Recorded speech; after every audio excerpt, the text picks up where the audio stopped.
Hi beautiful people, welcome back. Hope everybody is doing fantastic wherever you are in the world. Happy Monday. Hope you guys had a fantastic weekend and is ready for the new week. I have been receiving messages in regard to nonsense and a sudden come to Jesus moments in regard to Katie Joy.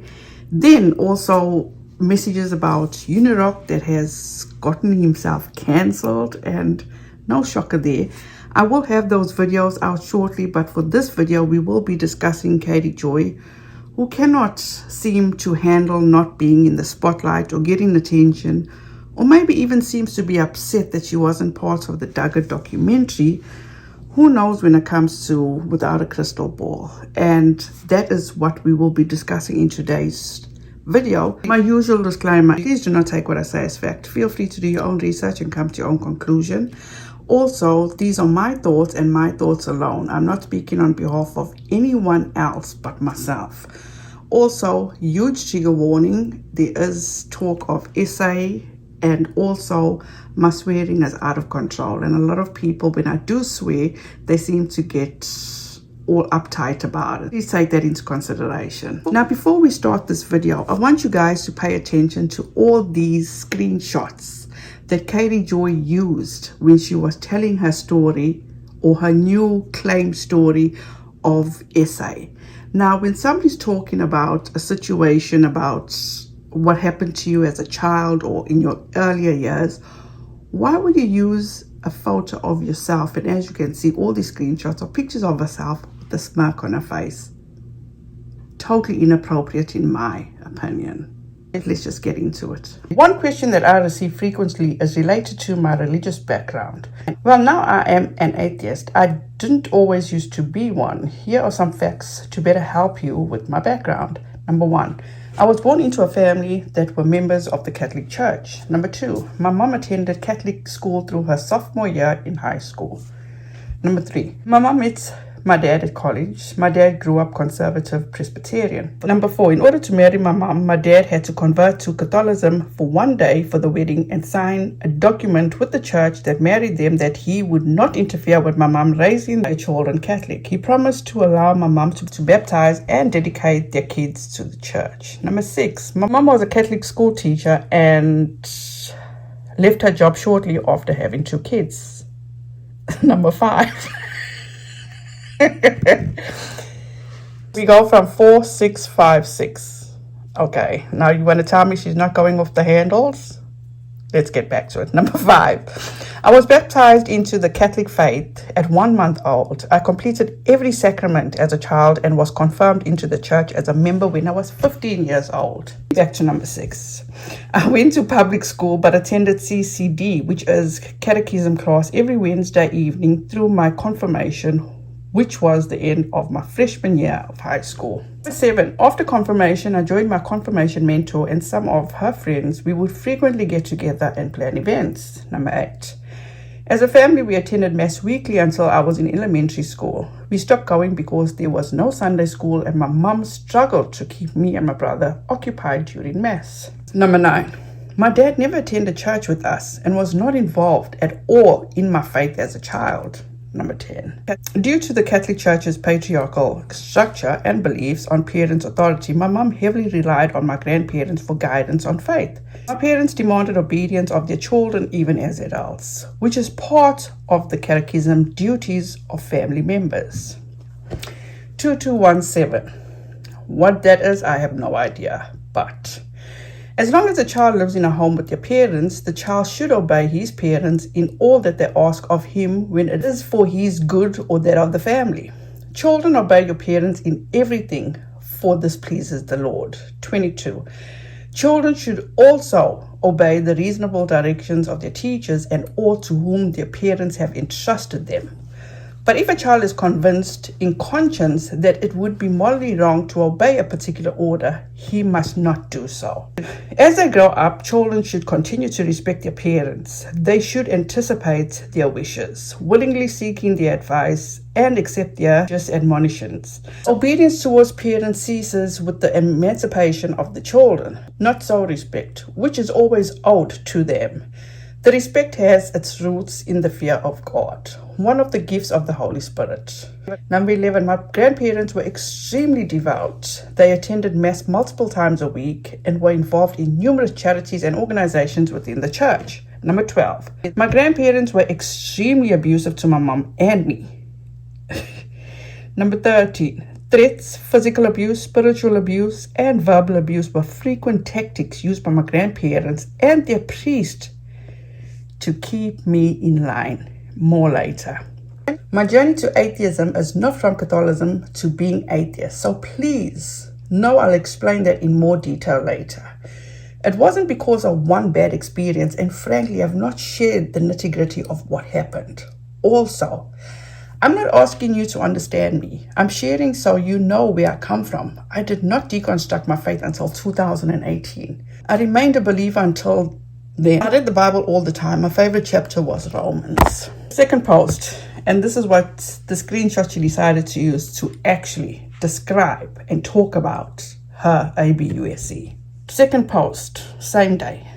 I'm sharing my story growing up Catholic. My story is my story and does not represent all Catholics. I can only speak for myself. If you are a Catholic and can't listen with an empathetic ear and need to deny my experience, please do not comment. Here's a mental note, Katie Joy. If you don't want anybody to be negative, just turn off the comments. As easy as that. But you're so desperate for attention, even if it's negative attention.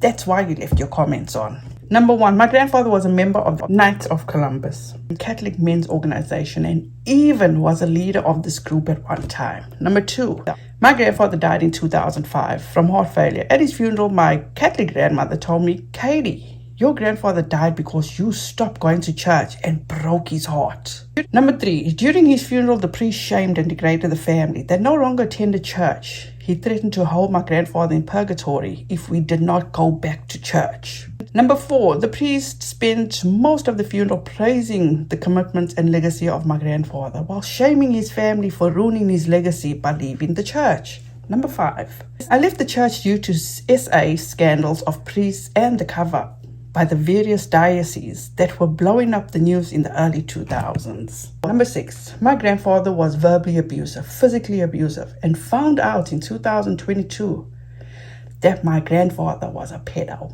Number 7, in 2022, I learned through a family member that my grandfather owned and essayed multiple young girls.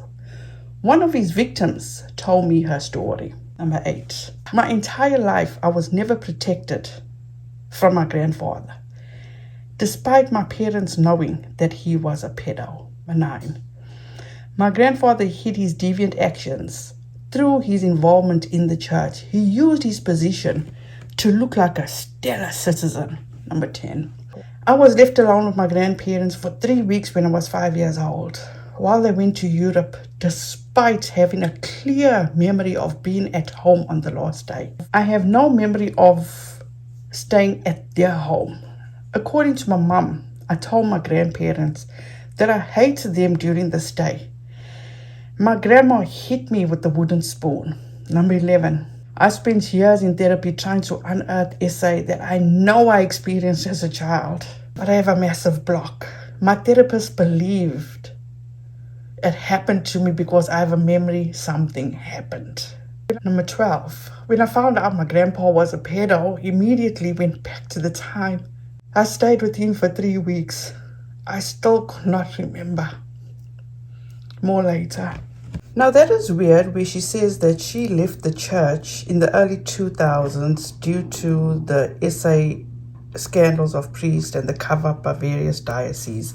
Because I was listening to a live that EKC was doing, I think she did it the night before, Friday night or Saturday night.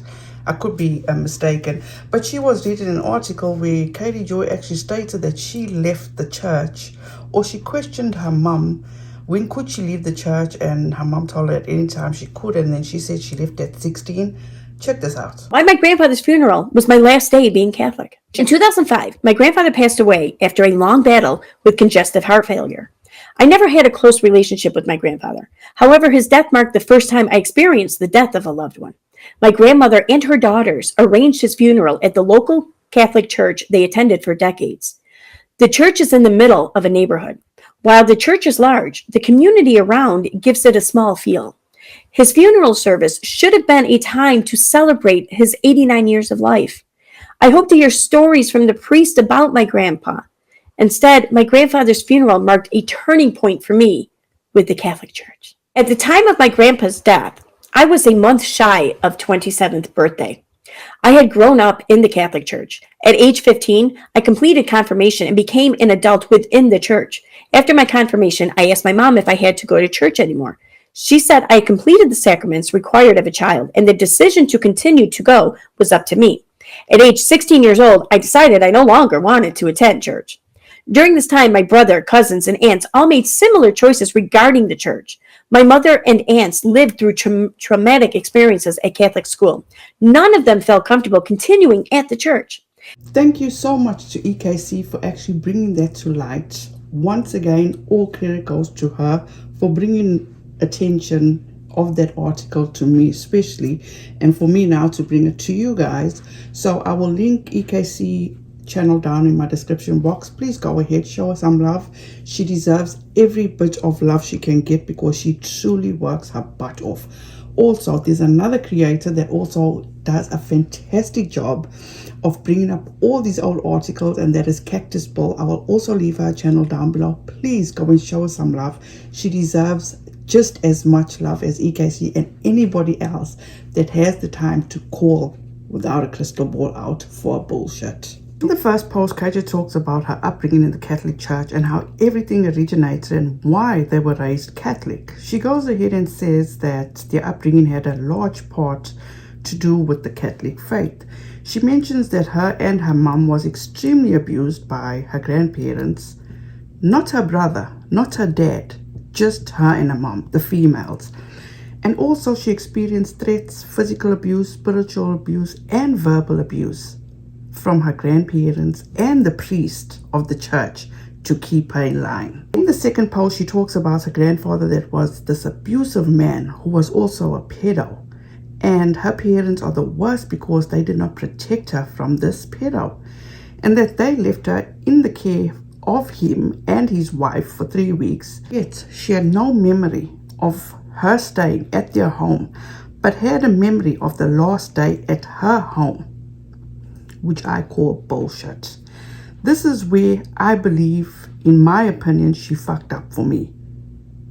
Where she said she spent years trying to unearth the essay that she knows she experienced as a child but had a massive block. And her therapist believed it happened because she has a memory of something that happened. But as KJ said, she immediately went back to the time she stayed with them for 3 weeks and still could not remember. That could mean, in my opinion, fuck all happened to you, Katie Joy, and you hoping and looking for something to have happened so you can use it to your advantage to gain sympathy, attention, whatever else you need. That therapist needs to have her license revoked and fired.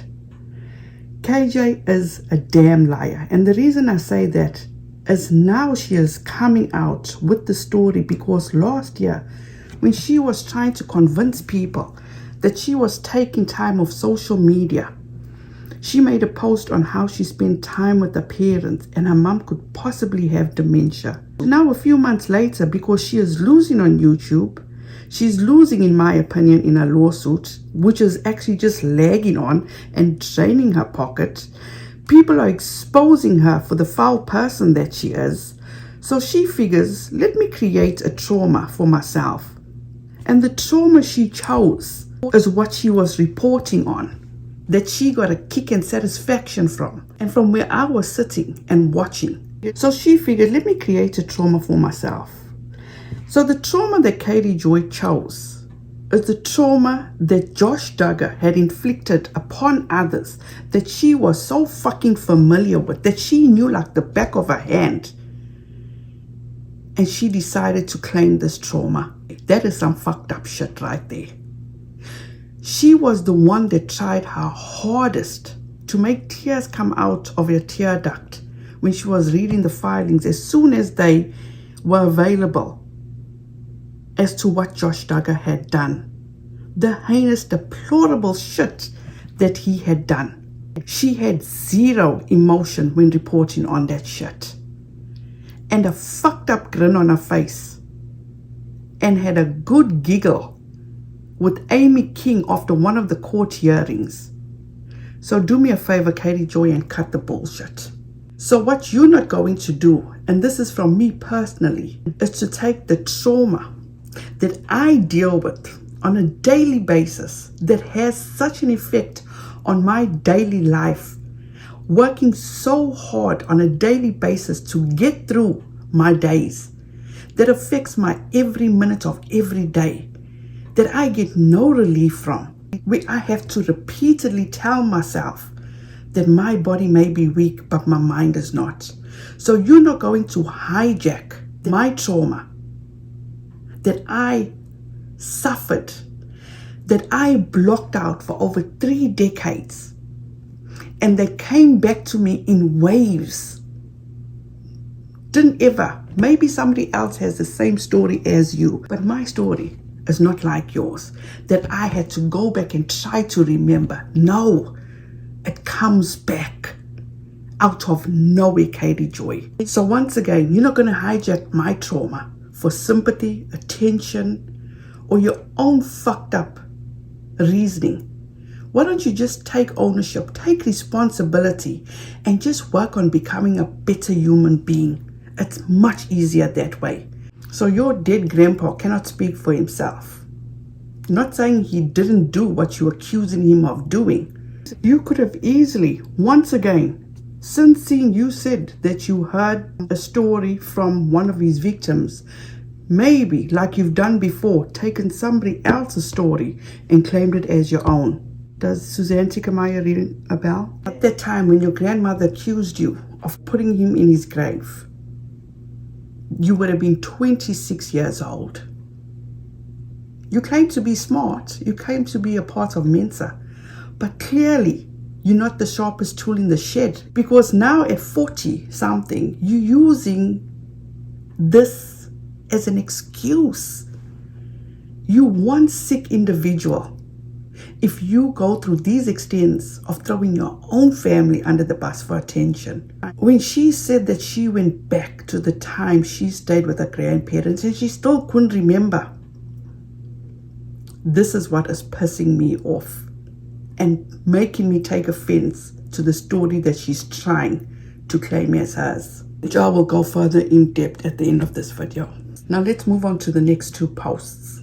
Because clearly at this point she still wasn't getting the attention, the sympathy, the recognition that she truly wanted. She had to go on and had to go deeper.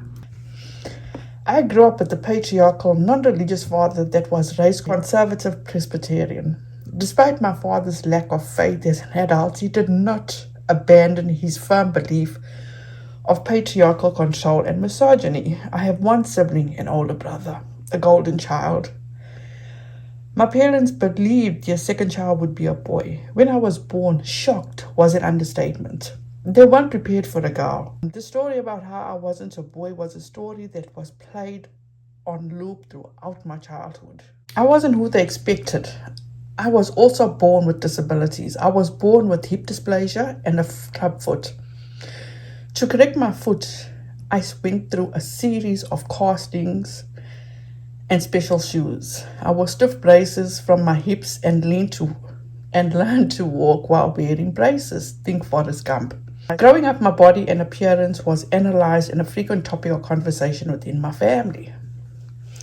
My brother made up songs to mock my small chin. He also created a song when I was 8 years old where he called me Thunder Thighs. Looking at my childhood photos, I was not chubby at 8, but my brother and parents sure made me think I was. My brother was horrifically abusive to me as a child. He pinned me down and would try to suffocate me by putting pillows over my face and would do it long enough until he knew I was panicked. He punched me, slapped me, hit me. He would wrestle me into leg locks that would send pain up my back. In pools, he would hold my head under the water and try to drown me. I never felt safe with him. My parents would laugh and joke about his behavior. He was 4 years older than me. I was always much smaller than him.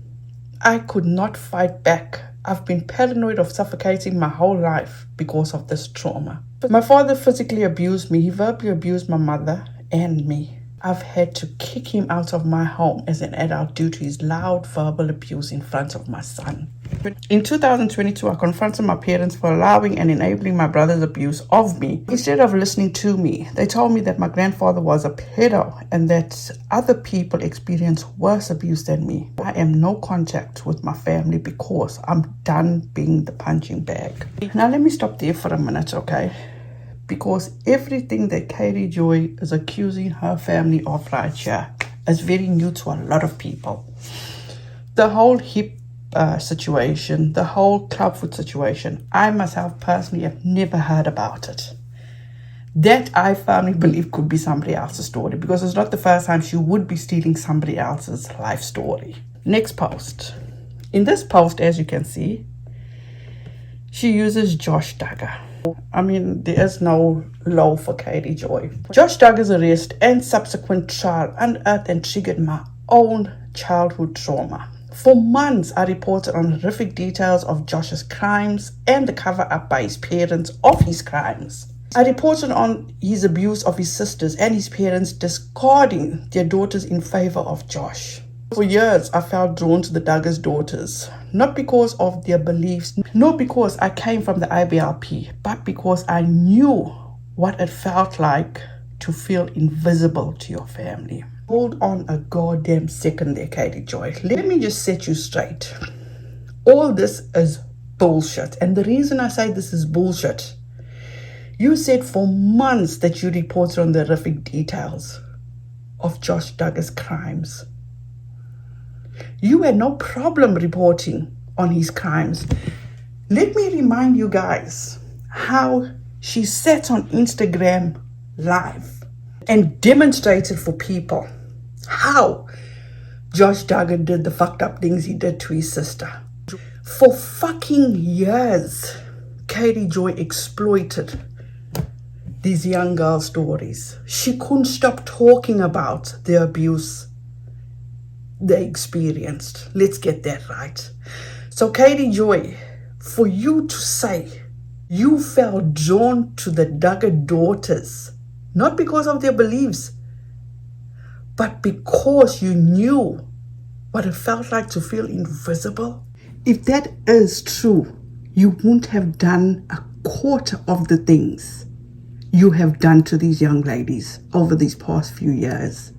You have done nothing but trash them, humiliate them, embarrass them, every negative thing under the sun. But you kept on, month after month, year after year, using their trauma for your fucking monetary gain. Goes on, she says, thanks to therapy and a supportive husband, I was able to navigate years of trauma in a healthy and productive way. But I know what it's like not to be protected by parents. I know what it's like to feel invisible in your family due to your gender. Wow. You know what it feels like to have your body objectified, criticized, and shamed due to your gender. I know what it's like to be told that you are so difficult and opinionated that only a special kind of man would want to marry you. I know what it's like to be the scapegoat. I know what it's like to be the youngest, smallest, and most vulnerable in a family, while also being the target. I know what it feels like to be ganged up on and gaslit. I also know that you cannot change anyone that is not willing to change. I cannot be responsible for anyone else's behavior. I can only be responsible for me. I know that I was not a perfect child. I know that I did make mistakes, and I know that I most certainly tested limits. I also know that life is not black and white. Cycles of abuse include honeymoon periods, happiness, and fond memories. This makes leaving an abusive environment hard because not all your memories are bad. I also know that to break these cycles, that boundaries must be set to protect yourself. I love my parents and family. I've forgiven them for what I went through. I've forgiven my brother. I'm not angry with them. I just don't want to be part of the toxic, unhealthy dynamic anymore for the sake of my son, my sanity, and my husband. My goal in life is to expose abuse of children and women in order to help others free themselves. I want others to feel seen and not feel invisible. More later. Oh, why now? Why are all these stories that never have been heard before in the entire existence of Katie Joy, not through her blogs, not through her lives, not through anything else, but now? I can state several reasons. And I say several reasons is because, number one, as I mentioned before, Katie Joy is losing big time, okay? And it's not something to be happy about or anything, absolutely not. But you know what? Once again, Katie Joy has to learn to humble herself, take the good with the bad with the good. But she seems to not be able to get it. And we've said this, a lot of people who report on Katie Joy know she cannot handle rejection.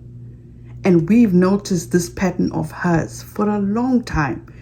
She will do anything, say anything, and use anybody to get the attention, in turn get the support that she needs. And this, in my opinion, is exactly what she's doing now. Katie Joy, as again I say, that lawsuits are just dragging on. YouTube is not doing very well. She's not been recognized for this whole Duggar documentary.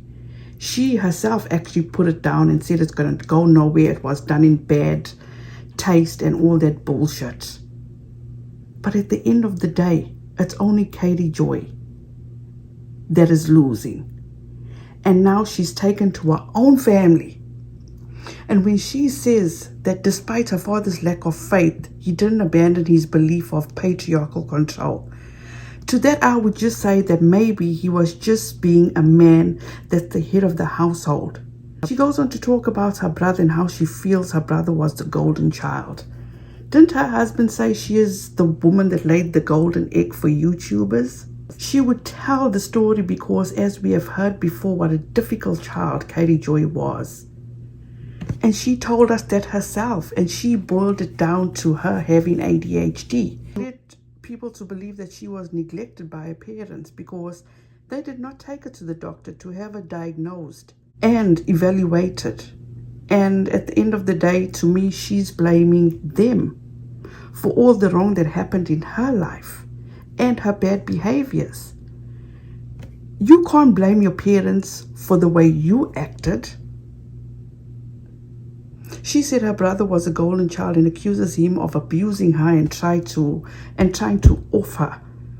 I don't believe a word of this. As anyone, and I've reached out to a lot of other people that have been covering Katie Joy for a long time and asked them, have they ever heard of this story before, of her having disabilities, and nobody's heard of this story before.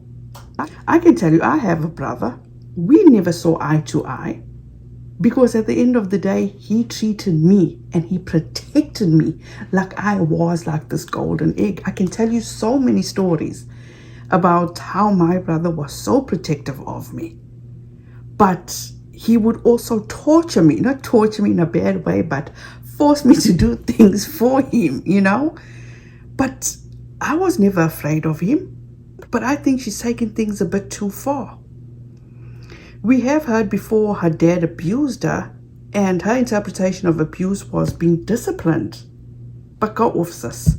Then last year, she said she confronted her parents about all this and the abuse. So my question is, was that before or after she found out that her mom has dementia? Until you could not take it anymore. What a great life. And this is just my opinion. She could not take it anymore. The great life that her brother and his family were living, and the gatherings that his family and their parents were having, and she was missing out on all that because of her own stupidity. She's jealous of her brother, period. She decided to keep people out of her life and used COVID, used her son's disabilities, her son's illness to stop interacting with people.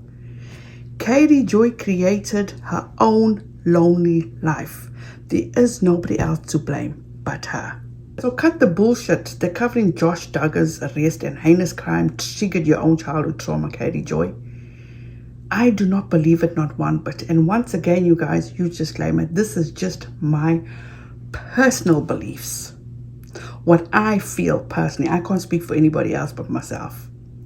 She enjoyed covering those crimes, and as I said, with a smile on her face, no emotions of disgust. How was she so drawn to the Duggar girls? Because from where I sat and watched, the only thing that drew her to the Duggar girls was to profit off of them. Remember, Katie Joy took pride and said that she is the #1 reporter of the Duggars. So how much is it hurting her ego that she's not even part of that docuseries? I was the one, me personally, I felt their pain when Katie Joy always brought up their assault by their brother for clicks and for views. So cut the bullshit that you were drawn to them, when just a few days ago she was shaming Ginger for writing a book and making money off that book and not going and participating in the docuseries like her sister Jill. The same Jill that she is singing her praises. Remember how she said she hates Jill. Wow. You were never invisible to your family. From listening to you, Katie, you spoke about how grateful and proud you are of your parents and how your dad made it his duty to make sure he paid for you guys to go to college, and the good work he did for the prison system. And when they went to Canada and brought stuff back for your son, when they did come and visit you, how intrigued your dad was about you reporting on the Duggars, and he wants to know more about the Duggars. You have a reputation of lying. The pride flag that you lied on your neighbors about, Tati Westbrook that ended up suing you, the lie you made up during the Shane Dawson saga with Sanders Kennedy and the whole sheriff debacle. You lied about not knowing Nat, and then after the fact admitted that you spoke to her once, and like I say, once is always enough. You lied on Steve McRae. You lied on your friend Amy Duggar, but at the end of the day, both you guys deserve each other. You lied on Miss Suzanne and still had the audacity to steal her life story. You lied on opinions of Sassy, and the list goes on and on. You would say and do anything for favor, for attention, for sympathy. You the only idiot that put all her eggs in one basket. And if it means that you lose in that basket, who cares about family? Because Katie Joy is going to throw them all under the bus to keep her YouTube channel and not her going out into the real world and being around real people to provide for her family. What you're not going to do, Katie Joy, is discredit victims like the Duggar girls that you claim to relate to. And me, I'm no victim. I'm in no way a victim or a survivor, because I still live this nightmare daily. And someone like you is not just going to come along and just hijack what I have worked so hard for on a daily basis, just so you can gain sympathy and favor and try gain credibility. And the reason I say all this is because she said she went back to look for that memory. I never go back looking for that memory. As I said, it all came back in waves. And then one day, it just hit me. In my bathroom, as I came out the shower. The worst day of my life. But I wouldn't change it for the world. If Katie Joy truly related to these girls, she would have never platformed a pedophile, Caleb Williams. She even still tried to downgrade his crimes. I could never. As a person that suffered and went through and experienced SA, I can't even watch a true crime about kids. It triggers me. This is not me. It'll never be about me. But what Katie Joy is not going to do is use people's trauma, like me, just so she can gain something that she does not deserve. Why now, Katie Joy? Why now? You're losing. You don't know what to do next. You had all your eggs in one basket. But surely what you're not going to do is try use this story so you can gain credibility for wanting to open a non-profit, for trying to gain back all those people, for all the heinous stuff you have done to the Duggar girls, the sister wives, for your own bad behavior. You're not going to do this. Katie Joy doesn't give a damn about anybody else but herself, and she will use anyone. And the timing of this trauma that she is claiming is very sus. If you are truly interested in the person you support and think bad about the people that report on her, where there's smoke, there's fire. I will leave several links of other creators that also feel that there's something odd about the timing of this. And KJ has a reputation of lying. Once again, I say that. And if she is not believed, she will claim victimhood, which she has already done. And I'm going to leave the screenshots here of her claiming that somebody is already reaching out to her family, has emailed her, and that is threatening her, and that has been a stalker. It's just a pattern of Katie Joy's. In this situation, I feel I can open my mouth and speak on this because I have been there and I'm still there. And this is not something that you go and you look for. It's traumatizing. I cannot explain enough how difficult this is to live with. If you would like to share your stories, if you know what I'm talking about, leave a comment down below. It's not easy. And this woman feels that she can just claim this trauma, which infuriates me.